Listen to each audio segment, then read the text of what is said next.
The problem of e-waste is very recent and tricky to nail down.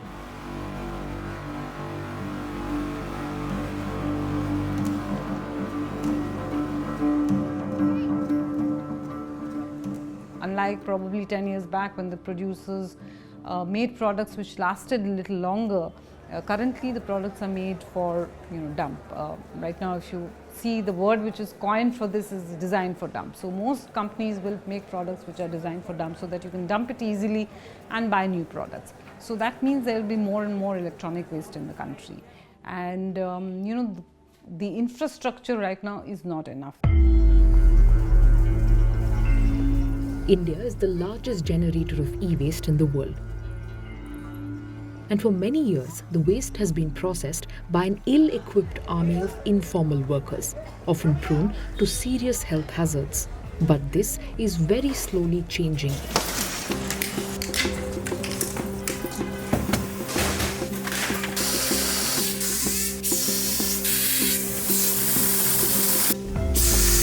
Namo e-waste, founded by Akshay Jain in 2014, is solving the problem bottom up. The problem with unorganized sector is that they are not aware about the hazards on themselves as well as others. So they do what they do to make money. And these people are the people who are deeply grounded into the collection mechanism. They can go from door to door and collect it, whereas it is just impossible for a company or an organized sector to go that down into the collection mechanism.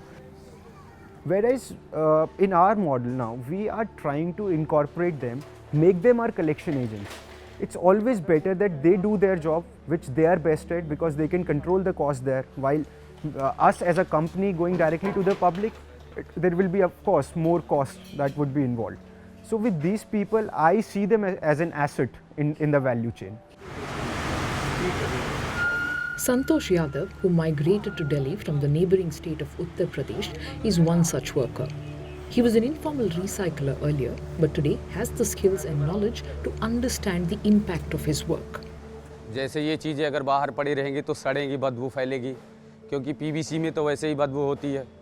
अगर कहीं कूड़े खत्ते या किसी जगह डाल दिया, माचिस लग गई तो ये टीबी के मरीज बना सकती है. तो इसको अगर संभाल कर हम रख रहे हैं तो वातावरण में फ़र्क आएगा. हम अपना रोज़गार भी पा रहे हैं और मालिक का दो पैसे का फ़ायदा भी हो रहा, और काम भी, धंधा, मजदूर भी आगे बढ़ते जा रहे हैं, क्योंकि वेस्ट इधर उधर फेंकने से तो कोई फ़ायदा है नहीं. जिससे दो पैसा मिल सकता है और वातावरण सही हो जाए, लोगों को परेशानी ना रहे. अगर हर देश में ऐसे किया जाए तो बड़ी अच्छी बात है.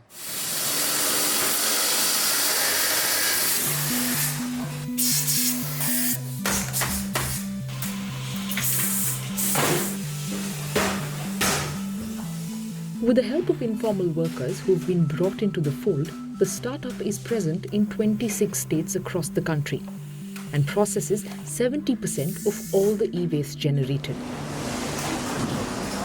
Once picked up and brought to the factory, the waste is segregated into repairable and non-repairable assets.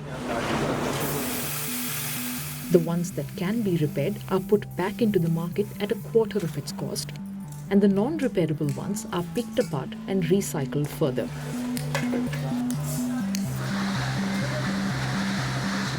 Even in formal recycling units, the threat of exposure to toxic chemicals is no less. Obsolete products often contain the most harmful of these. CRT TVs, not the current ones, LCDs, LEDs, but the old CRT monitors, I think, which we have a lot of quantity here. So these are the ones which contain mercury, and mercury is a highly, highly toxic substance for a human body. Even a slightest exposure of mercury exposes you to the risk of cancer.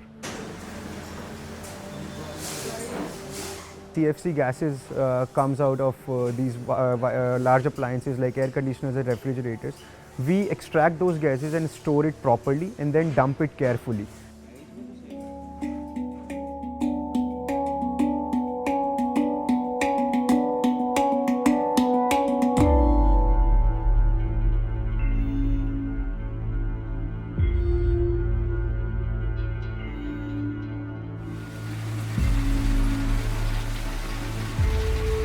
The law around e-waste in India, based on a framework used around the world, shifts the burden of waste management to manufacturers. The rationale behind this was that manufacturers would spend less on designing eco-friendly products rather than setting up large waste management units. While theoretically robust, the ground-level implementation of this is very poor. The e-waste rules came in 2012 for the first time, and then it was revised in 2016. So it's a pretty recent rule. I mean, it's just a couple of years. And unfortunately, though the e-waste infrastructure started coming up way back in 2009, countries not really prepared, because if you look at even the producers who are supposed to be responsible for managing e-waste or collecting e-waste, there's hardly any system that they've set up. Ensuring strict implementation of the e-waste law might take time, given the burgeoning nature of the problem. In the meantime, it's upon recyclers like Akshay Jain to monitor the floodgates. इसमें क्या है, card है? Zinc है खाली, तो खोल क्यों रहे हो? I was called a kabadi wala, and still, if I talk to people, they look at me as a kabadi wala only.